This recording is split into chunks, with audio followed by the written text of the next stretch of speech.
You may be seated this morning.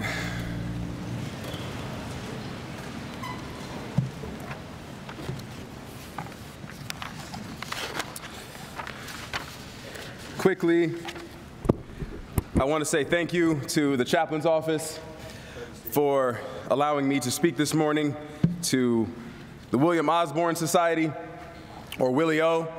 Can we give them a hand clap for their work towards putting this sermon together? Yeah.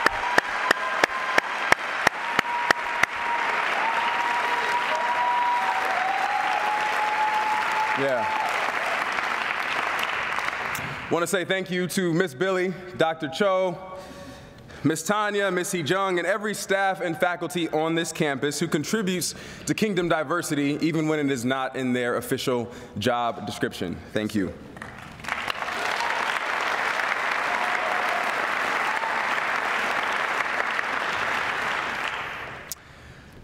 February is Black History Month, as you hopefully are aware of by now. It is an interesting time, and I usually get a lot of questions about how I feel about the month, and I know that there are mixed feelings about it. There's mixed feelings of talking about anything when it comes to race, racism, and trying to reconcile, as we often like to call it. One of the things that I've landed on in terms of why Black History Month might be important for me is because, first of all, for me, it's just history. Coming to you as a black man, 12 months out of the year, I tend to be black. So it's not really that foreign of a concept for me. But I will say that it is a unique opportunity to reflect, to remember, to celebrate.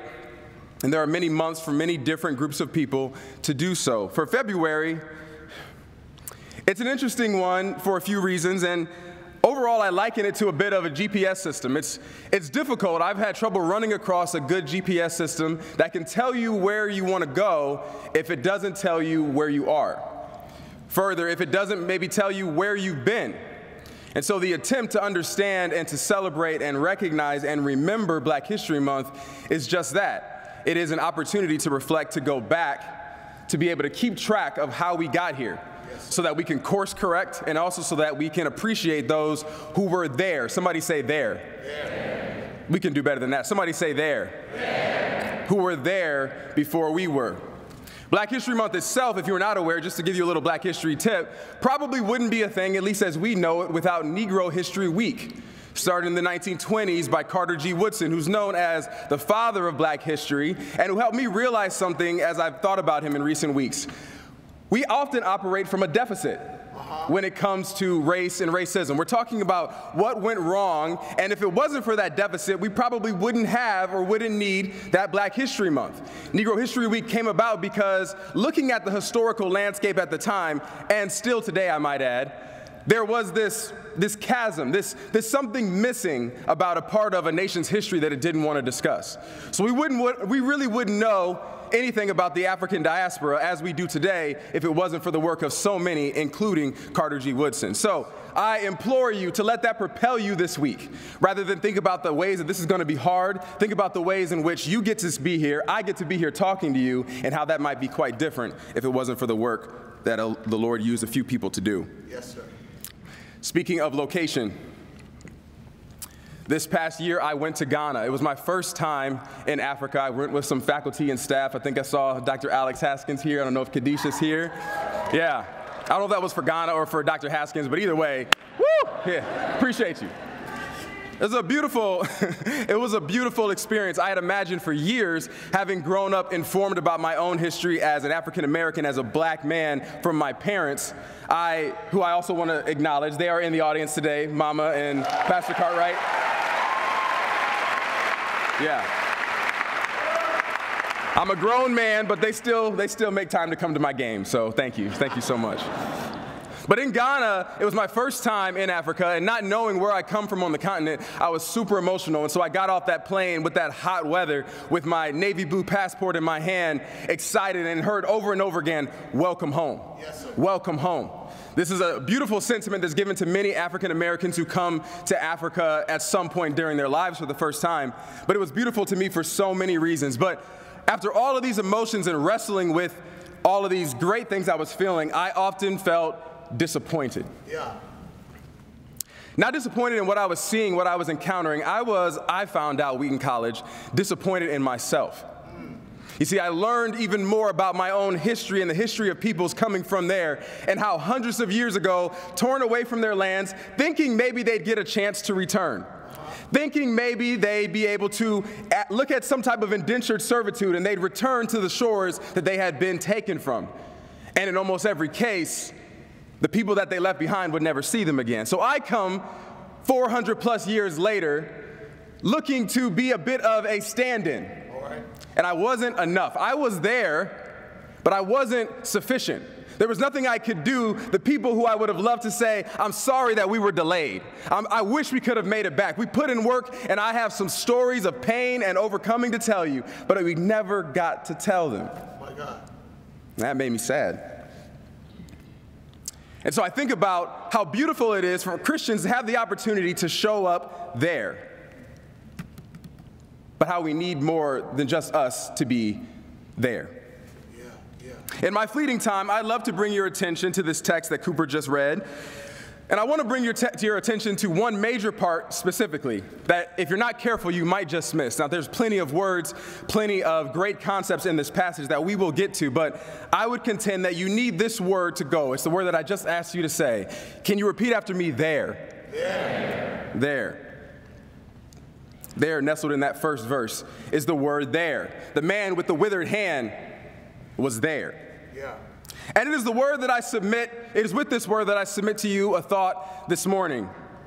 There is still God. It's okay, y'all can get excited for that. That generally is a good news statement. There, and if you need to visualize it, picture there and then a comma. There is still God. That is to say, when you find need, God is there. When you find troubles, God is there. When you need healing, when you encounter sin, self-righteousness, legalism, a flawed understanding of God's word, all of the things that are happening in this passage, in a synagogue, I might add, Yes, sir. God shows up there. And when God shows up, things change. Yes, sir. When God shows up there, things as they were are no longer as things will be when Jesus gets there. I hope that we grasp that this morning, and in so doing, maybe, just maybe, we will decide to show up there too. Yes, sir. Mark is our action gospel, where we witness more miracles of Jesus per square inch than any other gospel. It is one where we learn of the coming of God. And already by chapter 3, Jesus has been up to trouble, good trouble. He has been healing in a synagogue, how dare he? He has been healing in a synagogue on the Sabbath, how dare he? He has been in these spaces conquering and showing his authority over quite a few things. He has authority over the Sabbath, apparently. Yes, sir. He has authority over paralysis. He has authority over physical ailments. He has authority over demons. He has authority over all, and he's just starting to flex in this book. Yes, sir. So by the time we get to our passage, the Pharisees, maybe understandably for them, they're getting a little fed up. All right. The Pharisees have had enough. It's the Sabbath again, it's a synagogue again, and it's Jesus again. Yeah. The Pharisees, to be clear, they're also there, but they're not there for support. They're hoping to catch Jesus in the act. And I don't want to ruin it for you, but Jesus will not disappoint. Yeah. An interesting part of this passage for me is that the miracle itself seems to be the main thing for the Pharisees. That's why they showed up, to kind of set Jesus up. The miracle might even be the main thing for the man who had the withered hand who came to be healed, understandably. But there's something else happening that's similar to all of Jesus' miracles in the New Testament. When he heals, there's something usually beyond just that physical healing.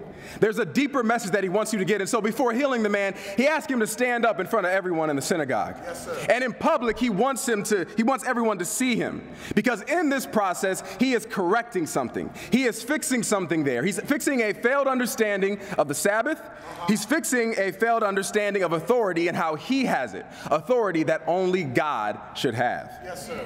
I love what Jesus does next. He uses a question that seemingly silences the Pharisees. Is it better to do good or evil? To save life or kill? Seems like an easy question to answer, but see, this sets up the Pharisees in an interesting dilemma. See, if they answer in the affirmative, then they know what's coming. If they say, yes, you're right, Rabbi, it is better to do good than it is evil, and this is good, the thing that you've done here. If they say it is better to save life than to kill, then they have to submit to something more powerful themselves. Yeah. But on the other hand, if they say, no, actually, we like killing people. Killing's good. We want more killing. If they say that, then they're not really framed in the best light, so they remain silent. They had nothing to say. Imagine being so angry with the Savior that you've been waiting for, I might add, but you can't recognize that you can't answer the question, is it better to do good or evil? Jesus has left the Pharisees in this dilemma, and it is in this dilemma that I would contend that the Pharisees actually do answer the question. All is better, he asked in verse 4, is it better to save life or to kill? In verse 4. And in verse 6, what do? The Pharisees begin their plot to kill Jesus. They have answered their question. Now let's be honest for a moment. I know they're an easy punching bag, but have you ever felt a little bit like the Pharisees? Have you ever felt so desperately that you're right that you still miss something? Have you ever been confronted with a better way, but find it easier to stay mad than answer the hard questions that would set you free, that would propel you to change? Talk, Reverend. Further, when they couldn't get what they wanted, they ran to the Herodians, a sect they didn't even rock with like that. The Herodians were like setting up puppet kings like Herod. They were only in play with the Roman Empire, who are not in play with the law and our understanding of what these Jewish Pharisees believe about God. But that's the problem. When you don't rock with God, you're going to try to find another means of salvation, another means to bail you out. And to get a little ahead of the story, there's only one way out. There's only one way out. Yes, sir. As Athanasius wrote, these Pharisees, they had little interest, get this, in seeing the sufferer made whole. Yeah. In other words, that's not why they were there. Jesus shows up for multiple reasons, one of which is to bring healing wherever he goes. Healing physically, healing to a society. In a myriad of ways, he is going to bring temporal and eternal healing. But not so much for these Pharisees. These Pharisees are a little bit wrapped up in the reason why they're there. Can you imagine being a follower of God and having no interest, or little interest, as Athanasius says, in seeing a sufferer made whole? Wow. That verse 5 tells them that Jesus tells that man to stretch out his hand, and once he stretches out his hand, and his hand was completely restored. I don't want to spend a lot of time here, but I think it's worth noting that I'm not even totally convinced Jesus broke Sabbath. Now, this is what they were accusing because he's healing on the Sabbath, but like usually the idea of work and creation, it involves something with your hands. Jesus didn't even use his hands. He just told the man to stand up so he could use his hand. That got me excited. I thought it would get you excited too, but it's fine. It's fine. It's fine. Yeah. When I think about individual sins, when I think about pain and healing, when I think about a broken world, when I think about collective sin, systemic sin, I often picture ruins. Okay. And I've shared this with many of my friends, so if you've heard it, just act like you've never heard it before. But this idea about ruins being broken down, now there are ruins all over the world that we could point to, but I want to pay special attention to ruins that aren't too far from here. In Minneapolis, Minnesota, you will find the flour mill ruins. Ruins from an explosion that happened in the late 1800s, and I visited there a few years ago for a wedding. Interesting ruins, and a lot happens around those ruins. We can't usually tell what that structure used to be. I didn't walk up to those ruins and say, that used to be a flour mill, I can tell. I didn't know anything about the space, and so we usually take scientists and historians to help us put together what this used to be. It's an eyesore now, but once, wasn't it something useful? Was it something beautiful? What broke down that left it in this state? How can I look back at the little teacups that are in the ground and say, maybe this is where the kitchen was, maybe this is where the bathroom was, maybe this is where they lived before everything went awry? Now, we did what a lot of people do with ruins. We took pictures with the wedding party. We lined up in these beautiful ruins, and they're good-looking pictures, I'm not going to lie. They look good. We took these pictures, and we're fascinated by them. And I realized that we do a lot of the same things that I did at that wedding. We take pictures at ruins. We take fantastic pictures. We're so fascinated by them. We keep on moving. If we're from where those ruins are from, we tend to ignore them. We take them for granted, or we're in awe of them. Whatever we do with them, it's typically how we deal with the brokenness of the world. something so broken down, and we ask ourselves, should we fix that? Wow. Should we work on those ruins? Those broken relationships, those healings, those systemic sins that didn't have anything to do with us that we just inherited, why in the world would we fix them? Maybe we don't have the resources. Maybe it's not actually that big a deal. Maybe we don't really need to fix them like that. I would contend that we wonder how much it's going to cost us to fix it, and ultimately, I think we benefit too much from those ruins. With those pictures, with those things that we can make in our society, with that money we can make from it, the ruins are actually better served us still broken than they would be fixed. My God. And that brings me to a point.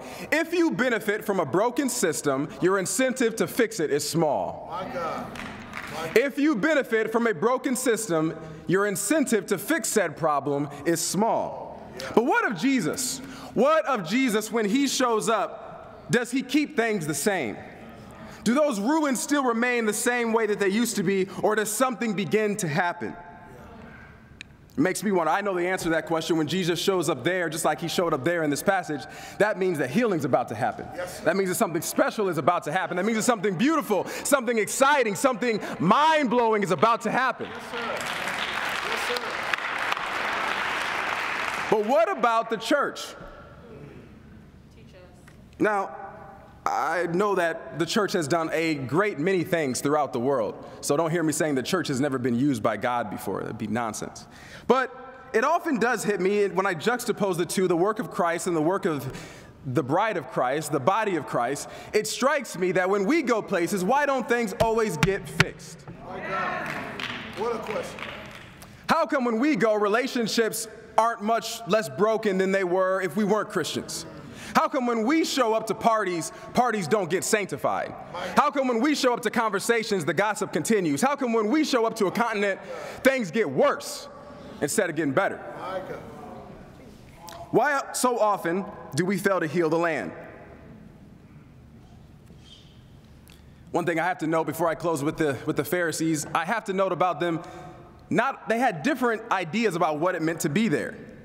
Not only did they fail to heal the man themselves, they had no desire to heal the man. Yeah. They probably recognized that man. You remember some other passages, particularly in John, where people are used to seeing the man at the pools of Bethesda, for instance. Yeah. They're used to seeing him there, and so everybody's probably like, oh, poor man with the withered hand, poor man who can't walk. I'm sorry that they're going through this, but nothing I can do. So after a while, I guess you're just going to have to pull yourself up by your bootstraps. You're going to have to work harder. Wow. We're not actually interested in the healing of the land. I'm getting messy, but just because you call yourself a follower of God doesn't mean you are here to heal the land. Doesn't mean you are here to do justice and love mercy and walk humbly with God as he's already shown us. But take heart, I didn't come here to discourage you this morning. I came to speak this truth. When I speak of Jesus healing the land, it isn't because it just feels good or it feels right or it aligns with a political opinion. I'm telling you that when Jesus gets there, the land has to be healed, and if Jesus doesn't heal the land don't get healed. Yes, you can try every other religious or non-religious means, every act of activism that's going to help, but the land is not going to get healed unless Jesus shows up there. Yes, sir. Demons are not safe when Jesus gets there. Blindness is not safe when Jesus arrives. Injustice and ruins find no respite, find nowhere to lay its head when Jesus gets there. My God, my God. Wheaton College, I'm asking something significant of you, something, in fact, that you can't do, something impossible. I'm asking you to heal by association. Who did the disciples heal before they met Jesus? No one that I can record. But suddenly they start healing people all of a sudden after they meet Jesus. After they spend some time with them, then all of a sudden they feel like, oh, you know what, I can pray about some stuff. Maybe I'll lay my hands. Maybe this person ought to be healed too. I got a little something behind me. There's something changing in their lives as it should be changing in our lives. That's not, I'm not a statistician, but let me tell you, that's not a correlation, that's a causation. That is a causation. They were caused to be able to heal, to be able to heal those people, to be able to heal the land because of who had healed them first. Yes, sir. Why should we heal? Because there's something amidst those ruins. Lord, my, I'm running out of time. Because there's something in those ruins. You don't bother restoring ruins if they don't matter. Yeah. If they mean nothing to you, you will let them lay as they are. But if you were convinced that something was within those ruins, if you were convinced that I think we need to go back and dig again, I think we forgot something, I think a culture has been lost here, I think there was pain here, I think that Christians were associated with the pain, I want to find out what happened in these ruins, then you will find intention. You will find what God designed that place to be before it was broken down by sin. And you will find yourself not satisfied, and you also not find yourself content once you die, having seen the perfect world. You will find yourself angry, you will find yourself lamenting, you will find yourself in prayer, you will find yourself healing, which puts you in good company, because that's exactly what Jesus did when he was on earth. Yes, sir. Doc, do I have time to close with a story? Yes, you do. Praise God. All right. Listen to me. We have to be a part of healing the land, and what happens when we show up there. Let me tell you this. Last week, I was listening to my dad preach. My dad's a pastor. And he used a sermon illustration, and I thought, oh, yeah, that'll preach again. Yeah, I'm going to use that. So thanks, Pastor Cartwright. So there's a movie, and here's another Black History tip for you if you're looking to learn. There's a movie called A Raisin in the Sun. Okay, and it's based off a play by Lorraine Hansberry, who's a brilliant playwright.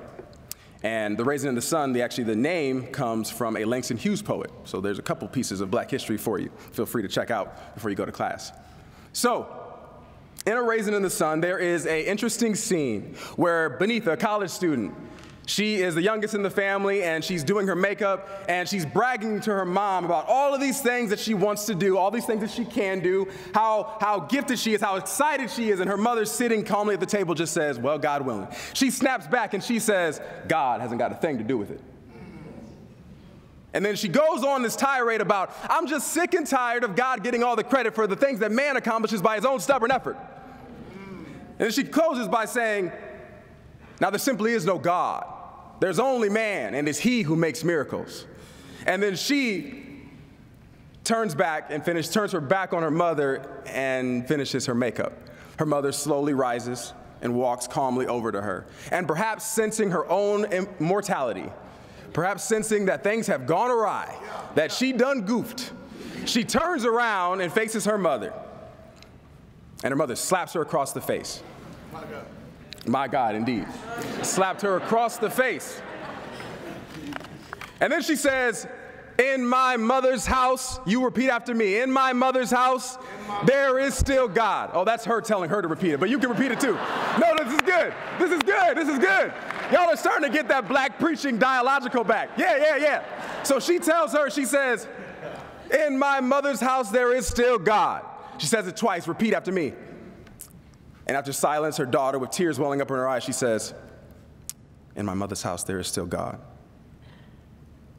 Saints, Wheaton College, saints and future saints, don't wait until the world slaps you across the face to realize that there is still God. Don't try to put your trust and your hope and your effort and everything else just because the church has failed you, just because politically this would endanger you or make you theologically or politically homeless. If God has proven to you that he shows up there, then let him show up there and show up with him. Accept this divine invitation that he's given you. Repeat after me. In my life, there is still God. In my life, there is still God. There is still God. God, Wheaton College, is still there.